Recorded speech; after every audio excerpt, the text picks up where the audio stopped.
The aroma of damp clay and the rhythmic whir of the pottery wheel soothed Sarah. It was her sanctuary, a place where she could lose herself in the art of creation, molding and shaping her thoughts into tangible forms. At 18, college was an exhilarating escape from her small town. The bustling campus, the endless opportunities, and the promise of new beginnings filled her with a sense of freedom she had never known. Francis, a lanky boy with soulful eyes, often lingered by my workstation.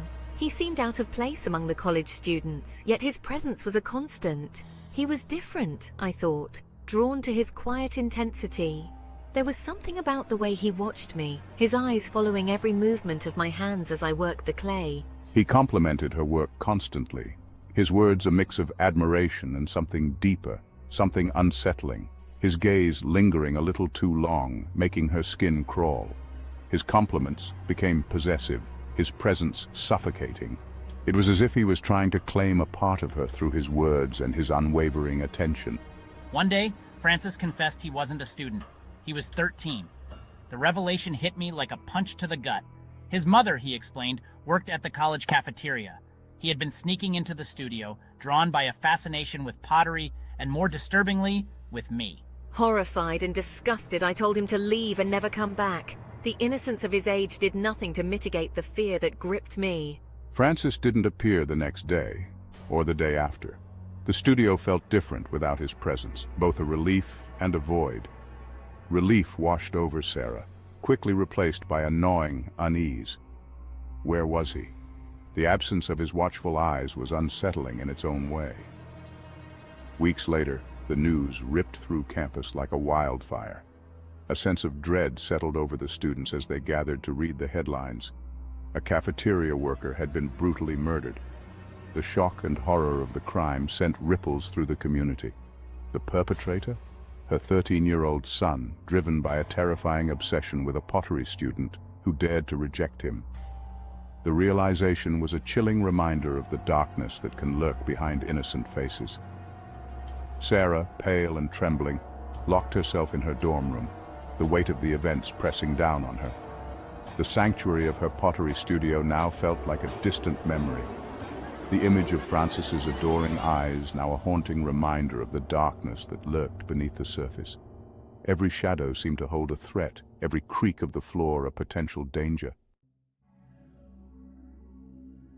The air crackled with nervous laughter as Lisa and her roommates, exhausted from midterms, settled in for a movie night. They had been looking forward to this break, a chance to unwind and forget about their stress for a few hours. The living room was cozy, filled with the scent of popcorn and the soft glow of fairy lights. Suddenly, a pounding on the door shattered the carefree mood, echoing through the apartment like a thunderclap. "Open up! We have a warrant!" The voice was harsh and commanding, sending chills down their spines. One barked, his voice laced with an unnerving urgency. Panic tightened Lisa's throat as she exchanged worried glances with her friends. Glancing at the peephole, I noticed discrepancies in their uniforms, a lack of official insignia. Their demeanor was off, too aggressive, too forceful. Something felt very wrong. "Call 911, I urged, my voice trembling with fear. She hissed, her voice barely a whisper, as if speaking too loudly would make the situation worse.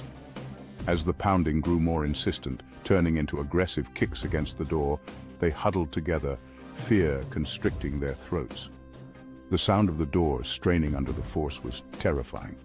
Through the window they saw flashing red and blue lights, a beacon of hope in the darkness. Real police officers swarmed the building, apprehending the two men, their fake badges glinting under the harsh lights. The sight of the real officers brought a wave of relief. Relief washed over them in waves, leaving them trembling and shaken. They clung to each other, trying to process what had just happened. The real police revealed a chilling truth. The men were part of a home invasion ring targeting college students. The officers explained that these criminals had been posing as law enforcement to gain entry into homes, a tactic that had worked on several occasions before. Exhaustion pulled at Emily's eyelids as she finished her late-night study session.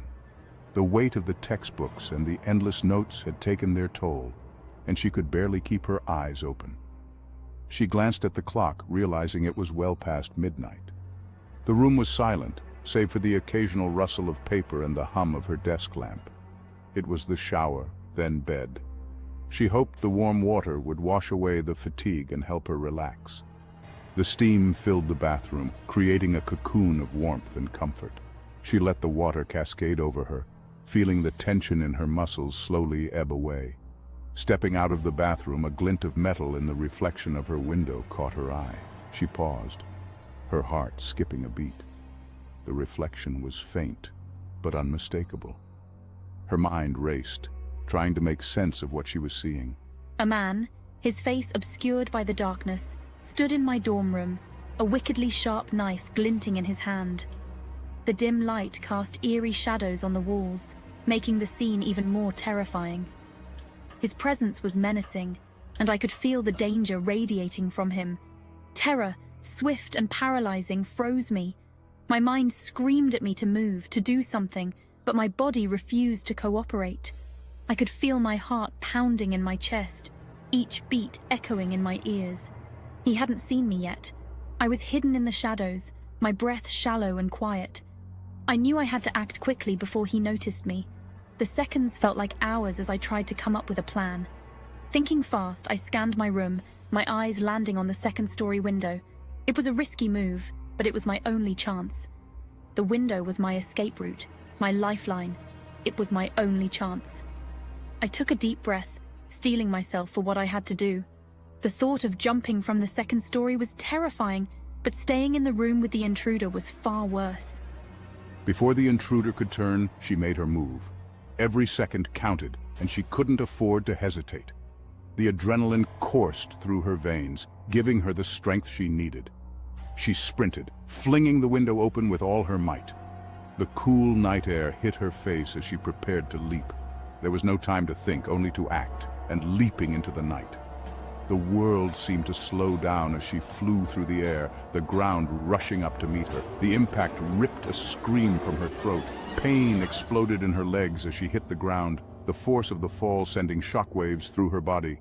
Lying on the cold ground, her ankles shattered, she could barely move. The pain was excruciating, but she knew she had to stay conscious. She couldn't let the darkness take her. Pain lanced through her as the sirens wailed in the distance. Help was on the way, but it felt like an eternity. She clung to the sound, using it as a lifeline to stay awake. Later at the hospital, the police informed her that the man, a known criminal with a history of violence, had gained access through an unlocked window. The realization sent a shiver down her spine. She had been so close to a terrible fate. He was apprehended, her quick thinking and desperate act, saving her from a fate far worse than broken bones. The relief was overwhelming, and she knew she would never forget that night. The hallowed halls of academia, often romanticized as sanctuaries of knowledge and self-discovery, harbor a darker side. These terrifying tales are not mere ghost stories whispered around a bonfire. They are chilling reminders that the real monsters don't lurk under beds or in dark forests, but in plain sight, often disguised as ordinary people. The college experience, for all its liberating freedom, is a double-edged sword. With independence comes vulnerability, a truth these stories bring to the forefront with terrifying clarity. Section 5. Trust your gut, the first line of defense. Our instincts are primal warning systems, honed over millennia of evolution. That prickle on the back of your neck, the unease that whispers something's off, that's your internal alarm system activating. Don't ignore it. If a situation feels wrong, it probably is. Remove yourself, seek help, and never prioritize politeness over personal safety. Section 6. Safety in numbers strengthen the herd. Predators, whether animal or human, seek out isolated prey. Walking home alone late at night? Call a friend, use a campus escort service, or walk with a group.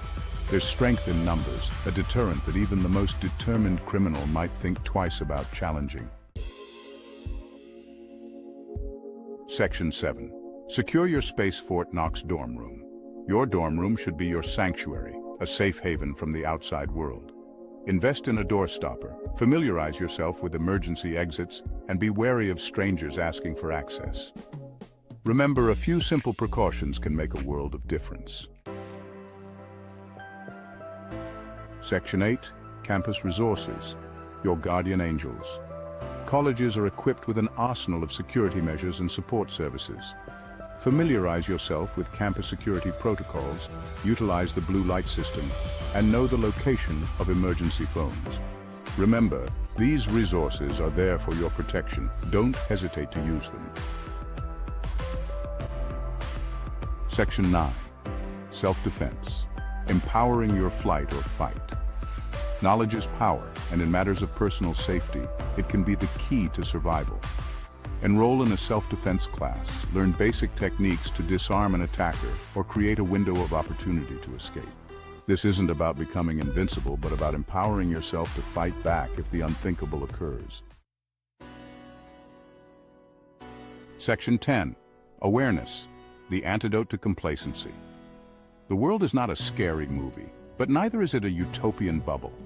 Be aware of your surroundings, avoid walking with headphones in at night, and limit alcohol consumption, which can impair judgment and make you an easy target. Stay alert, stay informed, and stay safe. Section 11. The price of freedom, vigilance in the college jungle. College is a time for exploration, both academic and personal. But as we step into this exciting new chapter, let us remember that the price of freedom is eternal vigilance.